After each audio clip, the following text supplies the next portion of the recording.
आज जो भारतीय जनता पार्टी जब भी उनके ऊपर राहुल गांधी जी या सोनिया जी उनको कुछ भी क्वेश्चन करेंगे तो वो ना बोल के ईडी सीबीआई इस तरीके से चीज़ को आगे लेके आके आवाज़ दबाने की कोशिश कर रहे हैं। इसी तरीके से आप करेंगे तो आप आवाज़ नहीं दबे पे 100% भारत देश में जितने भी जनता है राहुल जी के और सोनिया जी के साथ है, उनके फैमिली के साथ है। 100% आप इस तरीके से करके आप जो गलतियाँ की उसको छुपाने की कोशिश करें तो ये अभी सीवियर होगा और भारतीय जनता पार्टी को भारत देश से हम भगाएंगे।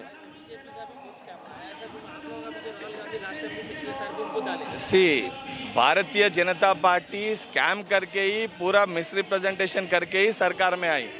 भारतीय जनता पार्टी जो वादे दिए हैं जनता को, वो वादों पे कभी मोड़ी बात नहीं करता। कभी भी ऐसे चीज़ सीबीआई ईडी उनके जो इंस्टीट्यूशंस हैं उनको उनके पार्टी में भाग करके जो लोग उनके खिलाफ बात करते हैं उनकी आवाज़ दबाने की कोशिश कर रहे हैं। ये चीज़ सही नहीं है डेमोक्रेसी में।